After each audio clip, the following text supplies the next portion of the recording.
할렐루야, 안녕하십니까. 연세중앙교회 장항진 목사입니다. 오늘은 성막 강의 17번째 시간, 내가 걸 성소를 지으라. 그 가운데서도 성막의 재료들 가운데 조각목에 관한 이야기를 계속 은혜를 나누고 있는데, 성막의 재료들은 4가지가 있다고 했죠. 조각목, 은받침, 금띠와 금고리, 성막덮개. 이렇게 그 가운데서 우리는 조각목에 관해서 공부하고 있습니다. 조각목의 6가지 특징에 대해서 쭉 말씀을 드렸는데, 오늘은 5번째, 예수의 특성만 나타나게 하라 라는 부분에 대해서 은혜를 나누고자 합니다. 우리가 조각목이 성막의 재료로 쓰이기 위해서는 먼저는 자기 자신이 조각목 같은 존재임을 깨달아야 되고, 그 다음에 그렇게 쓰임받기 위해서는 잘라내야 되고, 껍질을 벗기고, 더 위에다가 이제 금으로까지 싸는 그런 작업을 거쳐야지만이 성소의 기둥으로, 성소의 재료로 쓰일 수 있다는 겁니다. 마찬가지로 우리도 나를 다 내려놓고 하나님이 쓰시기 합당한 그런 존재로 만들어야 된다라는 말씀을 드렸고요. 오늘은 계속해서 그 연장선에서 예수의 특성만 나타나게 하라에 대해서 함께 은혜를 나누고자 합니다. 조각목이 쓰여지는 그런 곳은 성막 울타리도 있지만은 무엇보다 중요한 것은 성소를 감싸고 있는 벽면, 여기가 나무로 되어 있는데 이 나무 기둥들을 전부 다 조각목으로 써야 되고, 그냥 쓰는 것이 아니라 반드시 금으로 싸서 성소 벽면을 두르게 하고, 또 그 가운데서도 입구가 되는 성소의 기둥을 만드는 일에 조각목이 쓰임 받았고, 그냥 조각목을 쓴 것이 아니라 거기에다가 금을 싸서 세웠다라고 말씀을 드렸습니다. 자, 예수의 특성만 나타나게 하라. 조각목을 성전 짓는 목재로 사용하려고 금으로 싼 것처럼 우리도 하나님께 쓰임받기 위해서는 주님만 나타내는 믿음으로 예수의 특성으로 나를 쌓아야 합니다. 금이라고 하는 것이 예수 그리스도를 상징하고 있다라고 말씀을 드렸죠.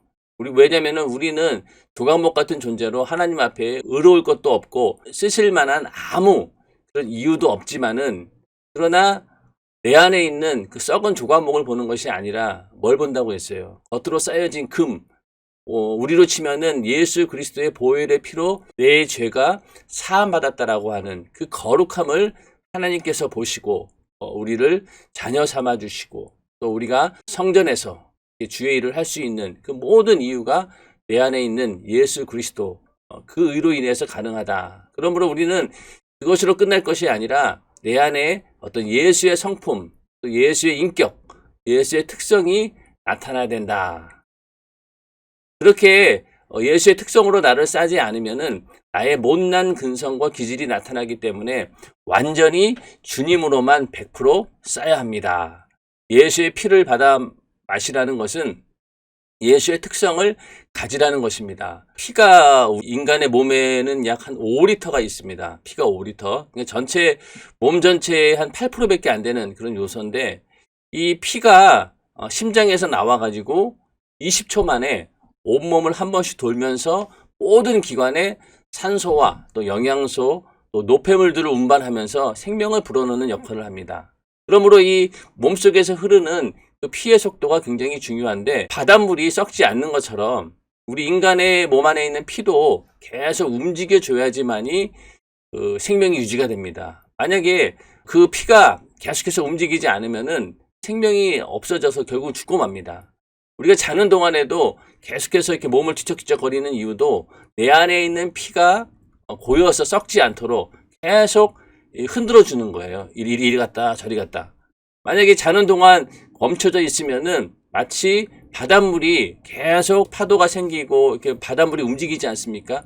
그렇기 때문에 바닷물이 썩지 않는데, 만약에 그런 움직임이 없다라고 하면은 썩어버린다는 거죠, 물은. 마찬가지로 우리 인간의 피도 그렇게 계속 움직여줘야 된다. 이 몸속에 흐르는 이 피의 속도가 굉장히 중요하다. 뭐 저혈압, 고혈압 이런 게 다 그런 이유 아니겠습니까? 또 그 가운데 중요한 건 뭐냐면은 피 안에는 우리 인간의 모든 역사가 들어있다는 거죠. 우리가 왜 병원에 가서 검진을 할 때 가장 중요한 재료가 뭐냐면은 피입니다. 피 검사를 하면은 그 안에 모든 게 다 나옵니다. 이 사람이 가지고 있는 병력이라든가 또 생활 습관, 또 어디에 문제가 있는지 피 한 방울 가지고 다 발견할 수 있다는 겁니다. 그 얘기는 결국 뭐냐면은 피 안에 그런 특성들이 있다는 거죠. 우리 몸속에 있는 피가 다 그 사람의 역사를 그대로 말해주고 있는 그런 특성들이 있다. 예수의 특성만 나타나게 하라라고 하면은 우리 안에 그 예수의 현재성이 나타나야 된다는 거죠. 예수님께서 하셨던 그 생애가 우리에게 그대로 동일하게 재현되어야 된다라는 그런 말입니다. 예수의 피 속에는 예수의 특성이 있습니다. 예수의 피를 받아 마시라는 것은 예수의 특성을 가지라는 것입니다. 내 안에 예수님의 성품이 있어야 되고 예수의 인격이 있어야 되고 더 나아가서는 예수님께서 행하셨던 그 이적과 표적 이런 능력도 동일하게 내 안에 예수가 있다라고 하면은 그 특성으로 나타나야 된다라고 하는 말이죠. 우리가 인격적으로 어느 정도 예수 믿고 변하는 것도 중요한 일이죠. 그러나 더 나아가서 예수님께서 행하셨던 동일한 능력과 이적이 나타난다. 이것은 참 굉장히 어려운 일입니다. 그리고 그렇게 하기 위해서는 더 많은 노력이 필요하겠죠. 인간의 힘으로 되지 않고 기도할 때 기도 외에는 이런 이유가 나타나지 않는다라고 하셨기 때문에 기도해야지만이 예수의 특성을 완전하게 나타날 수 있습니다. 근데 오늘날 많은 사람들이 그냥 예수의 특성 그러면은 예수님처럼 겸손하고 온유하고 남들에게 사랑을 베풀고 인간의 어떤 도덕이나 윤리에서 할 수 있는 그 정도 선에서만 하는 것으로 예수의 특성이 다 나타난다 생각하지만은 그러나 그것이 아니란 얘기죠. 초대교회의 많은 제자들과 사도들을 보면은 그들이 나타난 예수의 특성은 그것으로 끝나지 않았습니다. 예수님과 동일하게 병을 고치고 귀신을 쫓아내고 이런 모든 능력과 이적이 나타났다는 얘기죠. 그런 것처럼 우리에게도 예수의 특성이 있다라고 하면은 그런 능력이 나타나야 된다. 그것이 우리 담임 목사님께서 늘 예수의 특성에 관한 얘기는 거기까지란 거죠. 단순히 인격적인 도덕적인 변화 이런 게 아니라 정말로 내 안에서 예수의 특성이 나타나는 그런 사람이다. 그렇게 늘 말씀드리고 있지 않습니까? 또 하나님은 말씀이시니 말씀을 영의 양식으로 많이 먹어야 하나님의 특성을 나타낼 수 있습니다. 그렇죠. 너희는 예수의 살과 피를 먹어라. 이렇게 살과 피를 말씀하셨는데 피는 우리 안에 있는 예수의 피로 인해서 우리가 속죄함을 얻고 죄 씻음을 받게 되면서 내 안에서 계속 생명이 유지되는 것처럼 또 우리는 뭘 먹어야 됩니까? 우리가 육체도 살기 위해서는 내 안에 이 피가 제대로 돌기 위해서는 피를 만들어내기 위해서는 뭘 먹어야 됩니까? 양식을 먹어야 되죠. 밥을 먹어야 됩니다. 밥을 먹어야지만이 그 안에서 피를 만들어낼 수 있는 그 요소가 나오는 거죠. 마찬가지로 하나님 말씀을 우리가 듣지 않으면은 그 말씀을 내가 영적인 양식으로 섭취하지 않으면은 내 안에 있는 예수의 피의 능력도 사라지게 됩니다. 우리가 속죄함, 죄를 사함받는다라고 할 때 죄사함의 근거가 어디에서 옵니까? 하나님 말씀에 비추어 봤을 때 내가 이런 죄를 지었구나 라고 발견되어져야지만이 예수의 피를 가지고 나가는 건 아니겠습니까? 그러므로 우리는 먼저 하나님 말씀이라고 하는 그 말씀을 통해서 죄를 발견하고 그 죄를 예수의 피의 공로 의지해서 회개해야 됩니다. 또한 우리가 내가 죽은 다음에 영원한 천국이 있다라고 하는 그 부활의 소망을 어디에서 갖게 됩니까? 하나님 말씀을 들으면서 그 소망을 갖게 되는 거죠. 예수의 살과 피를 주님 오시는 그날까지 먹고 마시면서 기념하라고 하는 이유는 바로 우리에게 죽음 이후에 영원한 생명의 부활이 있다라고 하는 사실을 기억하고 주님의 살과 피를 먹으면서 이 하나님 말씀이 영생하는 양식이다. 예수님께서 하신 그 모든 말씀이 영생하는 양식이다. 라는 그런 믿음을 가지고 우리는 예수의 살과 피를 취해야 된다. 그래야지만이 내 안에 예수의 특성이 제대로 나타날 수 있는 것입니다. 우리가 예수 안에 있지 않을 때에는 별의별 특성을 다 가진 사람이었습니다. 그러나 이제 주님의 특성이 있기 때문에 능력도 나타나고 이적도 나타나고 악한 영도 몰아내고 하나님 말씀에 순종도 합니다. 그런데 예수 믿노라 하는 사람 중에도 자기가 가진 못난 근성과 기질을 끝내버리지 못하는 사람이 얼마나 많은지 모릅니다. 예, 맞는 이야기입니다. 우리 안에 만약에 예수의 특성이 없다라고 하면은 옛날에 우리가 가지고 있던 그 근성들이 그대로 나타나게 되는 거죠. 교회라고 하는 것이 굉장히 다양한 사람들이 모이는 곳인데 가지각색의 개성을 가진 사람들이 한 마음이 되어서 공동체를 유지한다. 그것은 모든 사람들의 심령 가운데 예수라고 하는 특성이 동일하게 있기 때문에 서로 조화가 되고 협력이 되는 것이지 만약에 각자가 그 안에 공통적인 예수라고 하는 그런 특성이 없다라고 하면은 아마 천차만별로 아마 교회가 제대로 운영이 되지는 않을 겁니다. 그러므로 우리 안에는 항상 이런 예수의 특성이 있어야 된다. 그 특성 가운데서도 아까 말씀드린 것처럼 능력, 이적, 악한 영을 몰아내는 권세, 또 하나님 말씀에 순종할 수 있는 것. 하나님 말씀에 순종한다는 것도 엄청난 능력이에요. 우리가 능력이 꼭 뭐 병을 고치고 이적을 행하고 이것도 능력이지만은 그거보다도 더 기본적으로 되어야 될 것은 무엇이냐? 내가 하나님 말씀대로 살아갈 수 있는 능력이 있어야 됩니다. 그게 가장 큰 능력이에요. 하나님 말씀에 순종하는 것이 그냥 될 일이 아니죠. 그만한 능력이 있기 때문에 그렇게 말씀대로 살아갈 수 있는 것이지 그 능력이 없으면은 우리는 하나님 말씀대로 살 길이 없습니다. 그런 능력도 우리에게 필요한데 그 능력이 어디에서 오느냐? 바로 예수의 특성이 내 안에 있을 때 나타난다는 것. 그러므로 우리는 내가 가지고 있는 못된 근성들, 못난 근성들 싹 다 버리고 기질도 싹 다 버리고 정말 하나님께서 원하시는 그런 예수의 특성만 나타나는 그런 사람들이 되어야 할 것입니다. 그 사람에게서 예수의 특성을 찾아보려고 아무리 애를 써도 단 한 가지도 찾을 수 없는데 자신을 크리스천이라고 자신 있게 말하는 사람이 우리 주변에 얼마나 많습니까? 크리스천, 즉 그리스도인이라는 말은 안디옥 교회에서 제일 먼저 생긴 말인데 안디옥 교인들은 그 당시 예수의 특성으로 가득했던 사람들이었습니다. 그들은 어디를 가든지 성령이 충만해서 가는 곳마다 예수의 특성을 나타냈습니다. 한마디로 예수에게 미친 사람, 예수의 모습을 그대로 가진 사람이란 뜻의 예수쟁이라는 말로 불린 것이 바로 크리스천의 원래 의미입니다.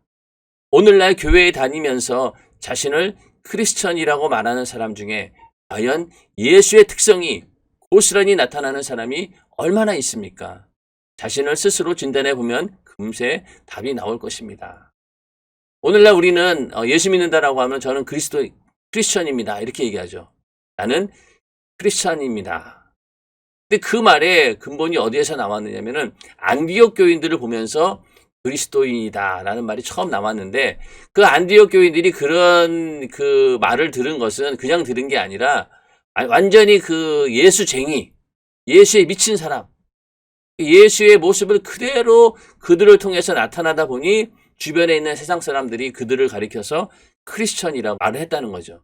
그러므로 오늘날 나도 크리스천입니다라고 고백한다라고 했을 때는 그만한 예수의 특성이 과연 나에게 있느냐 그걸 물어보신 거예요. 하나님께서 내 안에 예수의 특성이 있느냐 그 특성이 나타날 때 나는 그리스도인입니다 라고 고백할 수 있고 또 많은 사람들이 그렇게 인정해 준다는 것입니다. 근데 우리에게는 그런 예수의 특성이라고는 전혀 없으면서 그냥 교회에 일주일에 한 번 다닌다고 해서 내가 종교적인 성향이 그냥 기독교라고 해서 나는 크리스천입니다 라고 하면은 그 말의 원래 의미를 다 모르고 사용한다는 얘기입니다. 내가 그리스도인입니다 라고 고백할 때는 내 안에 예수의 특성이 나타나는 그런 자로서 그렇게 고백할 수 있다는 것을 알면서 내 자신을 다시 한번 진단해보는 그런 시간을 가지시길 바랍니다. 만약 이러한 예수의 특성이 내게 없다면 이보다 더 가슴 아픈 일은 없습니다. 예수의 특성도 없으면서 마치 있는 것처럼 말한다면 이것은 자기를 속이고 하나님을 속이는 참으로 어리석은 일입니다. 교회에 다닌다고 크리스천이 아니라 예수의 특성이 있어야 크리스천입니다. 윤리와 도덕을 중시하는 풍토에서 그 특성에 맞게 자란 사람의 사고와 행동에서는 윤리 도덕관이 뚜렷하고 품행이 단정한 행동 양상이 나타납니다. 과학적인 사고와 행동을 중시하는 풍토에서 자란 사람은 과학적인 것을 중시하는 사고와 행동 양상이 나타납니다. 이렇듯 우리는 어떤 특성의 영향을 받고 자라느냐가 중요합니다. 자, 교회만 다닌다고 해서 크리스천이 아니다. 그 안에 예수의 특성이 있어야 된다. 그리고 이러한 어떤 특성이라고 하는 것이 윤리와 도덕을 중시하는 풍토, 만약 그런 집안 분위기, 또 그런 어떤 조직 가운데서 생활하다 보면은요, 그 특성에 내가 젖어 있게 됩니다. 가정도 마찬가지고요, 직장도 마찬가지고, 사회생활도 마찬가지고, 내가 어떠한 환경에 처하느냐에 따라 가지고 그 환경에 우리는 영향을 받게 되어 있죠. 가정교육이 아주 잘된 집안에서 자란 그런 사람들은 어디를 가도 행동이 단정하고 품격이 있죠. 그러나 그렇게 가정교육을 제대로 받지 못한 사람들은 어디 가서도 이게 집안에서 새는 바가지 바깥에서 샌다고 항상 문제가 일어납니다. 그런 의미에서 가정교육이 중요하다라고 얘기를 하죠. 어떤 집안에서 어떤 환경 속에서 자라느냐가 굉장히 중요합니다. 우리가 예수를 믿는다라고 하면은요, 예수의 명문 가정을 만들어야 된다 이렇게 말씀하잖아요. 믿음의 명문 가정이죠. 자, 세상에서는 뭐 우리가 별 볼 일 없잖아요. 다른 사람들처럼 좋은 환경에서 자란 것도 아니고. 그러나 우리가 새롭게 변화될 수 있는 것은요, 예수로 인해서 가능합니다. 아무리 우리가 외형적으로 가난하게 산다 한들, 세상이 봤을 때 별 볼 일 없다 한들, 우리는 내 안에 예수가 있다라고 하면은 충분히 우리 가정을 믿음의 가정으로 만들어낼 수 있다라고 하는 것을 절대로 우리는 간과해서는 안 됩니다. 그러니까 자신감 있게, 만약에 우리가 배운 것이 없어요. 또 가진 것도 없습니다. 남들 앞에 내세울 만한 게 아무것도 없어요. 그러나 내 안에 예수의 특성이 있다라고 하면은 그 예수의 특성을 우리 가정에 만들어내서 내 자녀들에게, 그 후손들에게 그 믿음의 유산을 계속해서 이어가게 한다라고 하면은 우리는 하나님 보시기에 정말로 명문 믿음의 가정이 되는 겁니다. 세상의 판단과 기준은 다르죠. 하나님께서 복 주시는 가정으로 우리는 만들 수 있다라고 하는 것입니다. 가정교육을 잘 받은 사람이 좋은 인격을 가진 것처럼 우리 안에도 예수의 특성을 가진 그런 믿음으로 잘 성장되는 그런 가정 환경에 있다라고 하면은 그 자녀들은 세상보다 훨씬 더 큰 복을 받은 자들이고 더 세상을 살아가는데 지혜롭게 살아갈 수 있습니다. 그러므로 내가 많이 배우지 못해서 또 내가 가진 것이 별로 없어서 그건 하나의 핑계일 뿐이죠. 우리는 하나님께서 주신 예수의 특성이라고 하는 그 믿음이 있기 때문에 그 믿음을 가지고 우리 가정을 만들어내고 또 내가 직장을 또 그렇게 변화시키고 또 세상을 변화시키는 것. 이것이 바로 그리스도인들의 의무입니다. 그만큼 우리는 내가 영향받을 수 있는 그런 좋은 환경에 내가 있어야 됩니다. 교회도 마찬가지죠. 수많은 교회들이 있어요. 그 교회 가운데서도 과연 내가 어떠한 믿음을 가지고 영향을 받았느냐 굉장히 중요합니다. 연세중앙교회 다니시는 분들 연세중앙교회에 윤석전 담임 목사님의 영향을 안 받지 않을 수가 없어요. 무조건 받게 되어 있습니다. 목회자의 특성이 그대로 나타나게 되어 있으니 뭐 겉으로는 좀 믿음이 없어 보일지 몰라도 알게 모르게 이 연세중앙교회에서 끊임없이 외쳐왔던 그 복음에 젖어 있다는 겁니다. 그게 엄청 중요한 거예요. 그런 환경 속에서 내가 오랫동안 신앙생활을 했다라고 하는 것은요, 이것은 정말로 대단한 축복입니다. 여러분들 그것을 축복으로 알고 나를 통해서 정말로 믿음의 명문 가정을 만들어내는, 나로 인해서 자자손손 천대의 복을 받으면서 연세중앙교회에서 신앙생활하면서 쌓아놓았던 그 믿음의 유산을 계속해서 자손들에게 전해주는 믿음의 조상들이 다 되시기를 바라겠습니다. 우리가 해야 될 몫이 바로 그런 거죠. 자, 목회자들은 더욱 그렇습니다. 목회자들이 철학의 특성, 윤리적 특성, 문화적인 특성만 강조하는 설교를 하다 보면 그 설교를 듣는 성도들에게서도 예수의 특성이 아닌 세속화한 세상의 특성이 계속 나타납니다. 그리고는 그것이 예수의 특성인 줄로 착각합니다. 목회자는 성도를 윤리나 도덕적인 특성으로 가르쳐서는 안 되며 박애주의 특성으로 가르쳐서도 안 됩니다. 또 세상의 물질, 문명, 문화, 철학, 문학과 같은 특성으로 가르치지 말고 오직 예수의 특성으로 가르쳐야 합니다.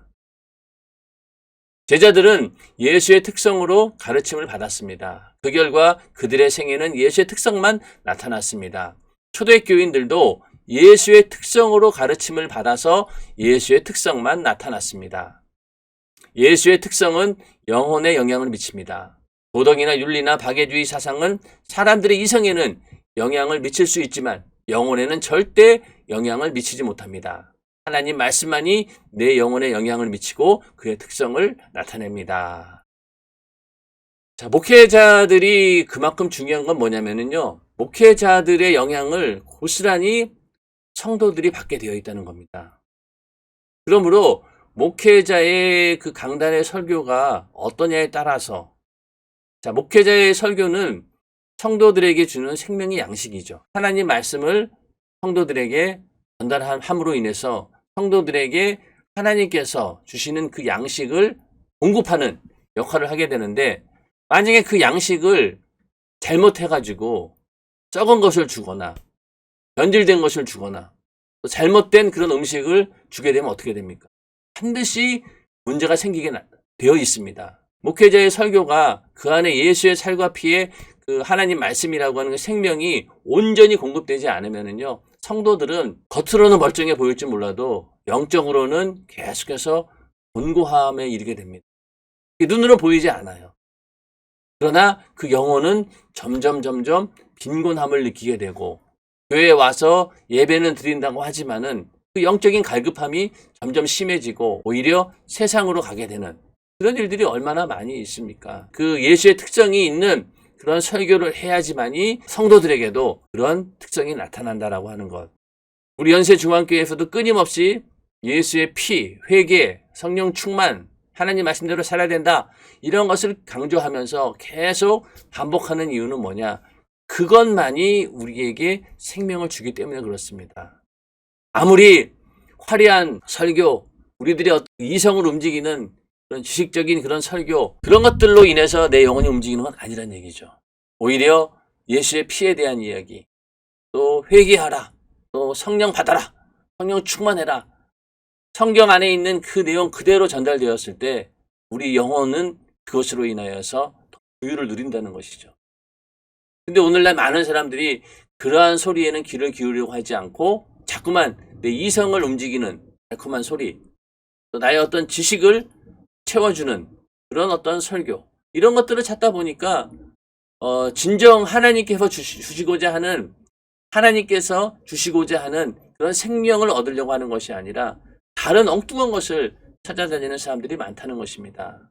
이것은 성도들의 어떤 몫이기도 하지만은, 그러나 근본적으로는 목회자가 성도들에게 필요한 생명의 말씀을 전해주되, 무엇보다도 예수의 특성으로 충만한, 그들이 예수의 살과 피를 먹고 그 영혼이 살아갈 수 있는 그런 말씀을 전해야 된다. 그래서 초대교인들이나 또 제자들 다 그러한 어떤 특징이 나타났다는 거죠. 오늘날 교회에서도 그런 특징이 나타나기 위해서는 먼저는 목회자가 강단에서 그런 설교를 해야 된다라고 하는 그런 말씀입니다. 과연 내게 주님의 특성이 있는가? 내가 죽음에 처하더라도 멸망하는 영혼을 불쌍히 여기는 마음이 있는가? 병자를 고칠 예수의 능력이 있는가? 진실로 자기 목숨을 내놓고 수많은 사람을 살리고 싶은 진실한 생명의 특성이 있는가? 우리는 세상 그 누구의 특성도 닮지 말고 오직 예수의 특성만 닮아야 합니다. 자, 여기서 주님의 특성, 내가 죽음에 처하더라도 멸망하는 영혼을 불쌍히 여기는 마음이 있는가? 이게 바로 예수의 정신이죠. 예수의 정신. 그리고 진실로 자기 목숨을 내놓고 수많은 사람을 살리고 싶은 진실한 생명의 특성, 불량의 열정이죠. 영혼을 살리고자 하는 그 열정, 또 나는 죽더라도 제 영혼을 살려야 된다라고 하는 예수님께서 십자가를 지시면서 가지셨던 그 예수의 정신을 우리도 가져야 된다는 것. 그리고 주님의 심정, 저 영혼들을 내가 어떻게 살려야 될까? 저 영혼을 위해서 간절히 그 영혼을 사랑하는 그 주님의 심정, 주님의 심정, 예수의 정신, 구령의 열정. 이게 바로 예수의 특성이죠. 말은 참 쉽고 우리가 수도 없이 듣는 그런 말이지만은 이것이 실제 우리의 삶 가운데 나타나게 하는 것은 정말로 어려운 일입니다.